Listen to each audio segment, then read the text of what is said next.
काय म्हणे तो आलाय, तो आलाय. अरे काय कोण तो आलाय? आयुष्यभर आम्ही लोकांना मार्गदर्शन केलं, लोक आम्हालाच आम्ही म्हणत होते, आणि आता तो नागव्या आला, तो नागव्या गोसावली तो आला. आणि हे लोक लागले त्याच्या मागं धावायला धावायला. म्हणे तो आला, तो हे करतो, तो ते करतो, हे करतो. शिवहरे शिवहरे. नाईलाज झाला आमचा. आता आमच्या पोटा पाण्याचा चालणार कसं? आमचे उद्योग आता होणार कसे? त्या गणपतरावांना पाठविलं. अरे बाबा, तो कुठं कुठं जातो, कुठं कुठं काय करतो हे जरा बघून ये. पण या गणपतीचा कुठं आहे पत्ता? एक ना धड भाराभर चिंध्या याच्या कुठंतरी असतो, पण येईल हो. माझा विश्वासाचा माणूस आहे, येईल. तो कुठं गेला असेल, येईल बरं. हो पण ये आलो बरं का मी. ये आला. काय करताय? कुठं झक मारत होता, कुठं कुठं क्या करत होता? खुसके म्हणा मात्र तुम्ही कधी सोडू नका बरं का तुमचा. कधीतरी चांगलं बोला की हो. अरे चांगलंच बोलतोय. हे काय चांगलं आहे? अरे आता जीव द्यायची पाळी आली आहे. उपास मानलं. आम्हाला विचारतो कोण? विचारणारच कसा? तिकडे तिकडे तो आलाय शेंबडीचा आणि बसलाय असा दमा धरून. होय होय होय होय. नाव काढू नको रे. नाव भद्री नतद्रष्ट तो गोसावड्या, आणि त्याच्यामुळं लोक धावले त्याच्या मागणं. धावले? तुम्ही बसता आपले असे आसन घेऊन महाराजांसारखे. तो तो तो तो तो चांडाळ तिकडं सगळीकडं बघावं, मग तिकडं साम्राज्य निर्माण करतोय की हो. काही गोष्टी माझ्या कानावर आल्या आहेत रे, आणि त्याच्यामुळं आम्ही जे काय करतो ते आमच्या अंगण येतंय. बरं सांग, तो काय काय करतो असं लोक म्हणतात. काय काय करतो? त्याने तो मेलेला उंदीर जिवंत केला की हो.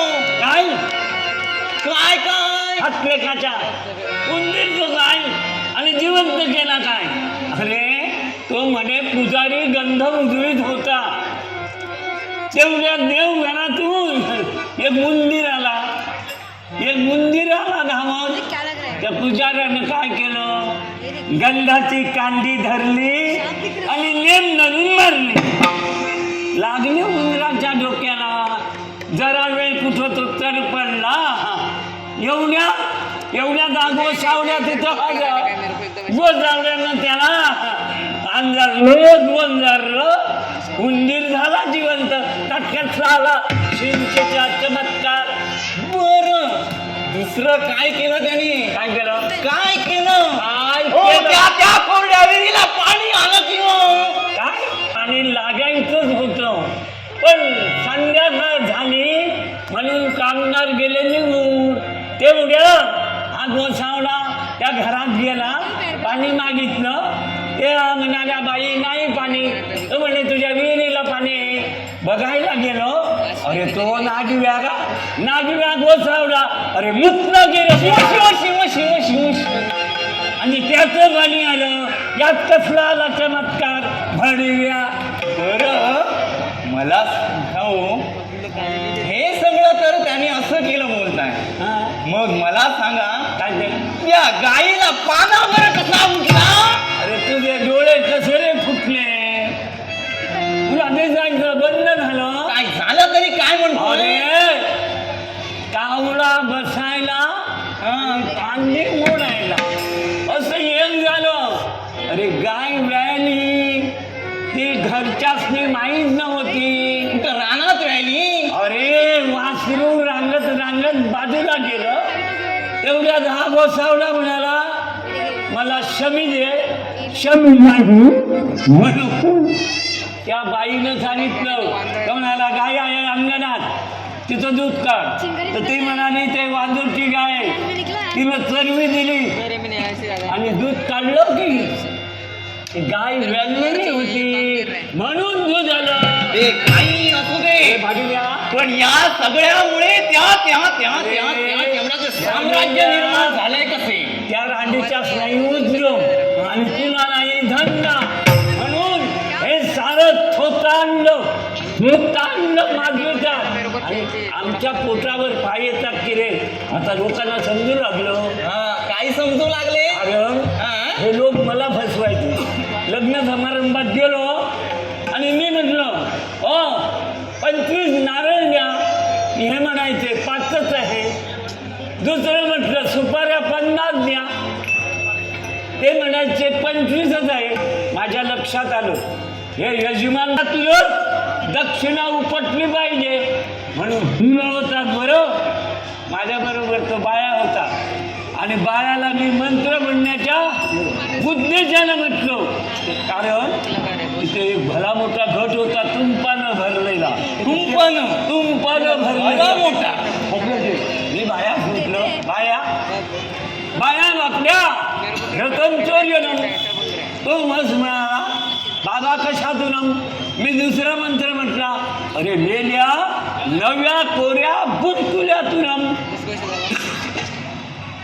त्यानं ते घेतलं माझ्या झोळीत घातलं. पण मी वाटेला लागलो समाधानानं.